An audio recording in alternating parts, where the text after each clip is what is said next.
24 तारीख को open theatre घंटाघर में सोमनाथ मूल ज्योतिर्लिंग का दर्शन करने वाले हैं। उसी के ऊपर में आज का यह वार्ता आयोजित है।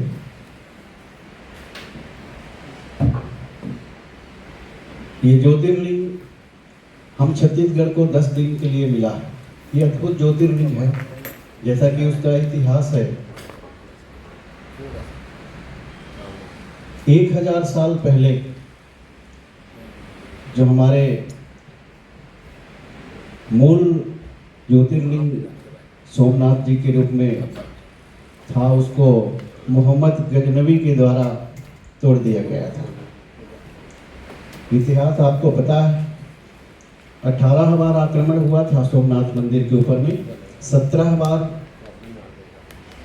वहाँ लूटपाट किया गया था। वहाँ के हीरे जवाहरात जो भी थे, आभूषण, सबको लूट करके ले गए थे। 18वीं बार में उस दिव्य ज्योतिर्लिंग को भी टुकड़े टुकड़े कर दिए गए थे। वहाँ पे जो उपस्थित उस समय अग्निहोत्री पंडित थे, उन टुकड़ों को उठा करके सोमनाथ गुजरात में था। उसके बाद में उसको हजारों किलोमीटर दूर दक्षिण भारत में लेकर के गए और अपने घर में उसको पूजा पाठ करते रहे। करीब 900 साल तक उसका पूजा पीढ़ी दर पीढ़ी करते रहे और उसके प्रभाव से वो परिचित थे। जो दिव्य ज्योतिर्लिंग था, उसके प्रभाव से वो पूरा परिवार परिचित थे और वो चाहते थे कि ये जो दिव्यता है इसमें, इसको पूरी दुनिया को समझना चाहिए, सबके बीच में इसको पहुंचना चाहिए कि इसकी पूजा पाठ सब कर सके। तो 900 साल के बाद में फिर एक शंकराचार्य जी से मिले और उसके बारे में बोले कि इसको कैसे हम लोगों के बीच में लेकर के जाएं। 100 साल पहले की बात है। उस समय के जो शंकराचार्य जी थे, उन्होंने मना किया, उनको नहीं, बोले अभी इसका समय नहीं आया है, अभी 100 साल तक इसको आप छिपा करके ही रखो। फिर एक समय आएगा, 100 साल के बाद में हमारा भारत आज़ाद होगा और राम मंदिर का निर्माण होगा। उसके बाद में फिर कोई शंकर नाम के कोई संत मिलेंगे, उसको आपको ये पूरा करना होगा।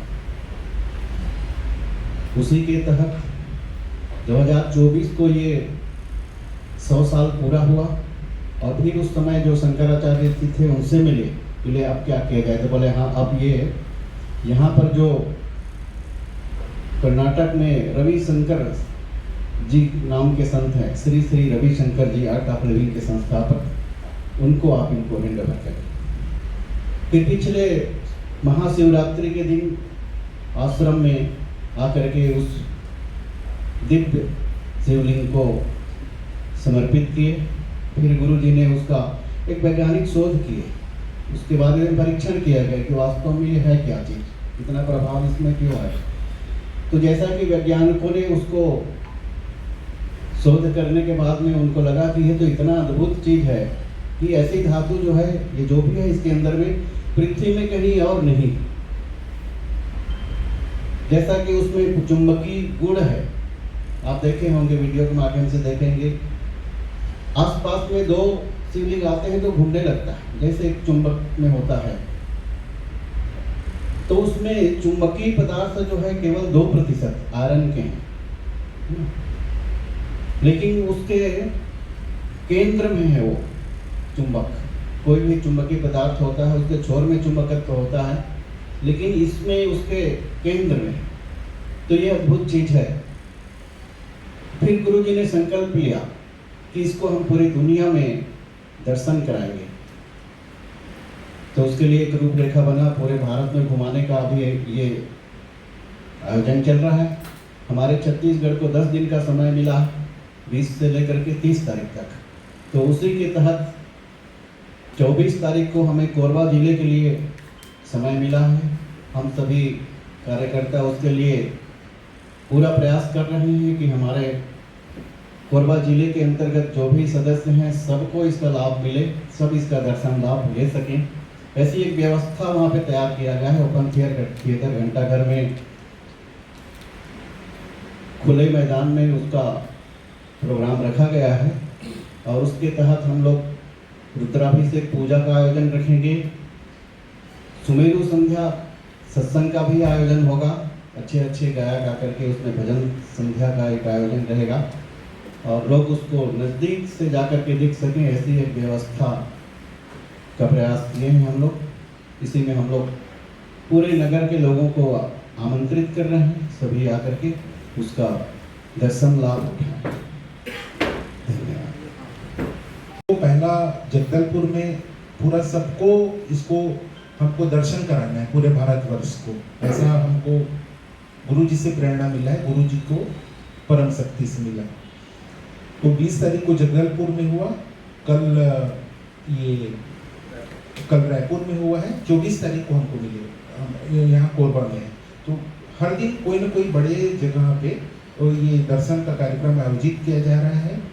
दूसरा प्रश्न आपका है कि उद्देश्य क्या है। मैंने जैसे बोला कि समाज में देखिए इतना सब गलत चीजें हो रही हैं, तो गीता में भी कहा गया है ना, पाप बढ़ते जाएगा तो भगवान आएंगे। तो ये वही है कि यदि शिव जी ही आ गए तो निसंदेह जो भी दर्शन करेगा वो उसके जीवन में सुख समृद्धि आएगी। तो इसीलिए हम चाहते हैं कि और सब यदि यंग बच्चे निगेटिव हो रहे हैं तो इतना जो आदिकाल से जो सोमनाथ ज्योतिर्लिंग था उसमें बहुत शक्ति है और सभी साधु संत जो साउथ के थे विधिवत पूजा हजारों साल तक हुई है, तो वो बहुत पावरफुल है। अभी मैंने कुछ लोगों से पूछा जगदलपुर में कैसा लगा, बोले हम लोग वाइब्रेट हो जाते हैं, तरंगित हो जा रहे हैं उसके पास जाने से। तो वो अद्भुत शिवलिंग यहाँ पे आ रहा है, दर्शन करेंगे जरूर लाभ होगा उसका। ये प्रत्यक्ष जगदलपुर के वालों ने मुझे बताया कॉल करके। तो ये सत्य और समाज में बढ़े, पाप कम हो, दुख कष्ट मिटे।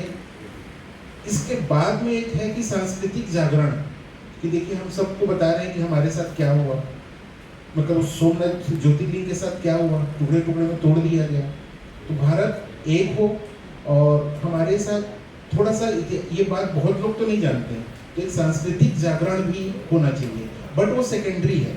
सब सुख शांति हो, समृद्धि हो, कष्ट मिटे सभी का, ये उद्देश्य है। सेकंड में ये है कि सांस्कृतिक रूप से जागरण हमको होना चाहिए हमारे इतिहास का। और तीसरा प्रश्न था पूर्णतः निःशुल्क है, सब लोग आए, अधिक से अधिक संख्या में आए और आर्ट ऑफ लिविंग का ना समझ के आए। ज्योतिर्लिंग आ रहा है, शिव जी आ रहे हैं, जिम्मेदारी आर्ट ऑफ लिविंग को मिल गया।